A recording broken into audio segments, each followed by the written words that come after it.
Coba kamu ingat satu orang di hidupmu. Satu orang yang kalau kamu ketemu atau ngobrol sama dia, rasanya itu campur aduk. Kadang kamu sayang, kadang kamu butuh dia, tapi entah kenapa, dia bikin kamu capek. Bukan capek fisik, tapi capek di kepala dan capek di hati. Dan anehnya lagi, kamu nggak punya alasan yang jelas. Semua terjadi pelan-pelan, halus, nyaris nggak kelihatan. Kalau kamu pernah ngerasain ini, ada kemungkinan kamu lagi berurusan sama orang manipulatif. Hari ini kita akan bahas 7 tipe orang manipulatif yang sering banget ada di hidup kita. Dia bisa ada di hubungan, di persahabatan, di keluarga, bahkan di kantor. Bukan buat bikin kamu curigaan ke semua orang, tapi supaya kamu lebih sadar, lebih kenal batas, dan lebih sayang sama dirimu sendiri. Karena yang paling sering terjadi adalah kamu sadar setelah mentalmu keburu habis. Satu, The gaslighter. Gaslighter ini pinter banget balikin realita. Misalnya kamu merasa disakiti, dia bilang kamu lebay. Atau kamu inget dia pernah ngomong kasar, dia bilang kamu salah dengar. Atau kamu menangkap sikap gak enaknya, dia bilang kamu terlalu sensitif. Akhirnya, apa yang terjadi?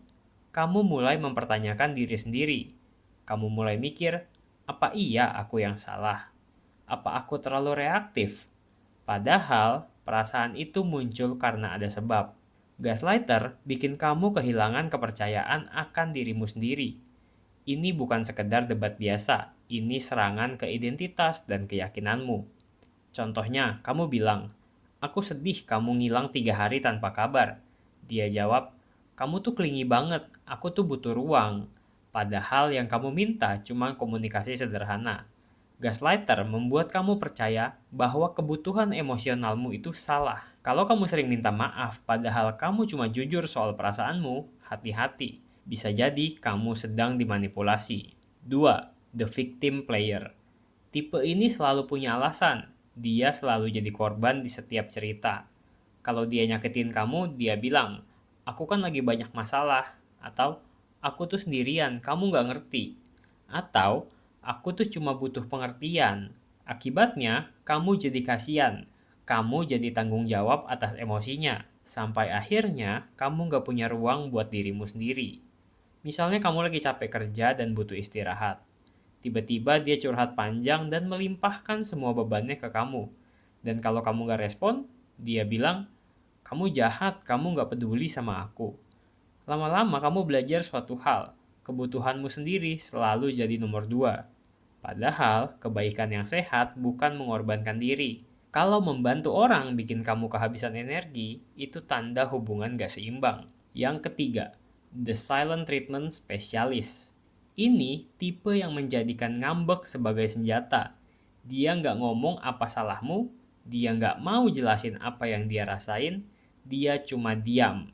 Diam yang bikin kamu gelisah, diam yang bikin kamu merasa bersalah, dan diam yang bikin kamu akhirnya meminta maaf, walaupun kamu nggak salah apa-apa.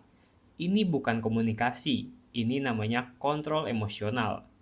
Dalam hubungan sehat, dua orang bicara untuk menyelesaikan masalah. Dalam hubungan manipulatif, satu orang diam untuk menciptakan ketakutan. Yang keempat, the over charm. Kalau seseorang langsung sangat perhatian, sangat sayang, sangat manis, sangat intens, terlalu cepat, itu bukan romansa, itu strategi. Dia membuat kamu merasa dipilih, diutamakan, dan diistimewakan. Kamu merasa spesial, dan ketika kamu sudah ketergantungan, dia mulai mengatur. Contohnya, kenapa follow dia? Kok kamu nggak chat aku? Kamu harus cerita semuanya ke aku. Rasanya kayak hubungan yang dalam, padahal itu hanyalah ketergantungan yang dipaksa terbentuk. Cinta yang sehat itu tumbuh pelan, yang terlalu cepat biasanya bukan cinta, tapi perangkap emosional. Yang kelima, the guilt tripper. Tipe ini bikin kamu merasa bersalah untuk hal-hal yang wajar. Misalnya, kamu pengen istirahat, dia bilang kamu egois. Kamu mau ketemu teman kamu, dia bilang kamu ninggalin dia. Kamu punya prioritas lain, dia bilang kamu udah gak sayang. Lama-lama, kamu belajar untuk menyenangkan dia dulu, dan baru memikirkan diri kamu sendiri. Dan itu melelahkan. Kalau kamu sering merasa aku harus daripada aku ingin, kamu mungkin sedang dimanipulasi. Yang keenam, aku tahu yang terbaik buat kamu. Ini terdengar seperti sayang, tapi niatnya mengontrol.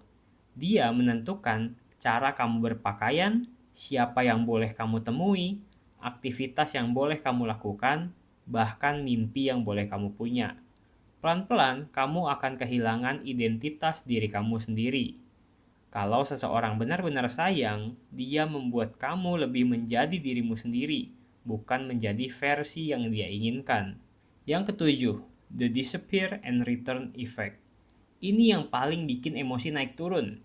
Dia hadir, terus bikin kamu merasa dicintai, lalu menghilang.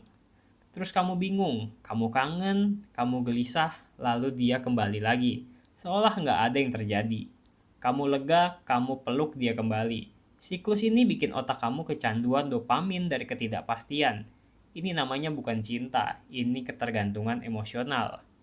Kalau hubunganmu lebih banyak menunggu daripada bertumbuh, itu bukan hubungan, itu jerat.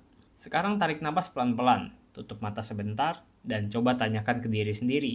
Siapa orang yang muncul di kepala kamu saat aku jelasin 7 poin tadi? Kalau ada, bukan berarti kamu harus langsung pergi, tapi kamu sekarang sadar. Dan kesadaran adalah langkah pertama untuk menyembuhkan diri. Kamu berhak untuk punya batas, untuk bilang tidak, untuk menjaga energi, dan untuk diperlakukan dengan hormat.